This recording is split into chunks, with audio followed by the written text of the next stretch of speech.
We have two speakers left, by the way. This would not be possible tonight without the three legs of the stool that brings us all here. Simon Wiesenthal Center, the Foundation for California, which schleps the exhibit from community to community, from state to state, happily schleps. And finally, SNCF, the French National Railway, who made a generous donation that allows us to go on. They have given the grant to a private organization that provides Holocaust education around the country, and we're very grateful for their beneficence, and we're very grateful for their participation. I would like to invite up Alain Leray, who's the president of SNCF America. Alain, there you are, and it's great to have him with us.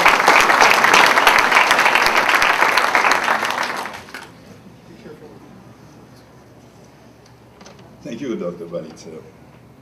Ladies and gentlemen, bonsoir and shalom. I would like to give many thanks to the David Posnack Jewish Community Center, to Eric Stillman, and to Scott Ehrlich, somewhere, for hosting the exhibit.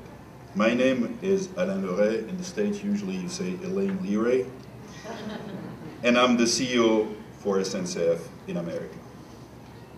SNCF is an international company which operates in 120 countries, ranging from Korea to Israel. We're best known as the French National Railroad Company, Société Nationale des Chemins de Fer Français. It is an honor, it really is an honor and a privilege for SNCF to be represented here today. I mean it. Partnering with the Simon Wiesenthal Center and the Foundation for California.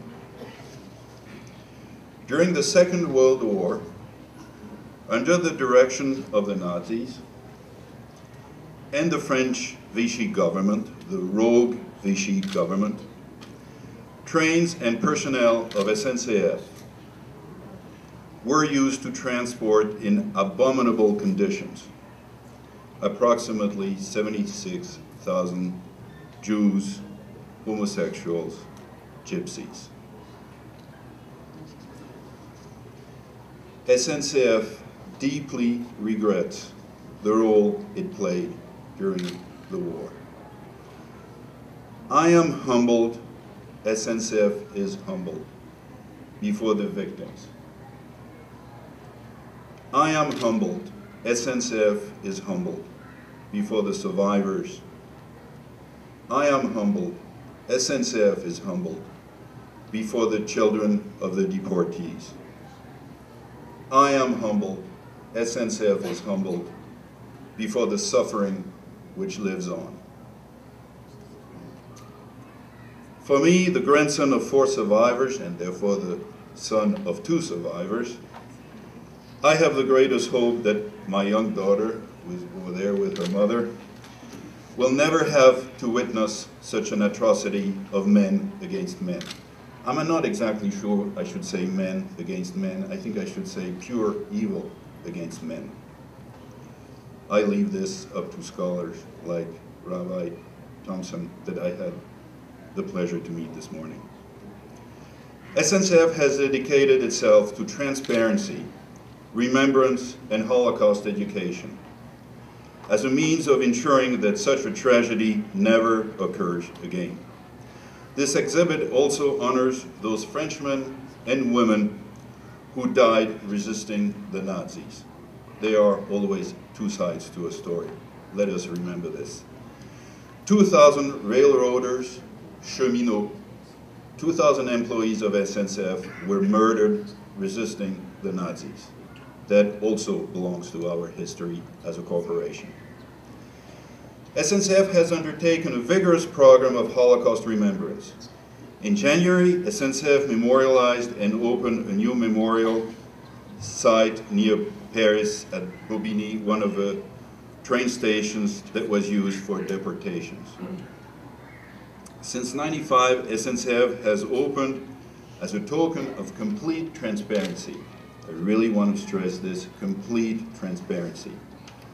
Its archives for the use of scholars and interested members of the public. And just a few months ago, digitized copies of the World War II archives were presented to the Shoah Memorial in Paris, Yad Vashem in Jerusalem, and the United States Holocaust Memorial Museum in Washington, D.C. These archives are now accessible online. SNCF helps to fund important programs of Holocaust education. Our interest in Holocaust education is actually a dedication. It is a dedication to continually educate and reach out to current and future generations.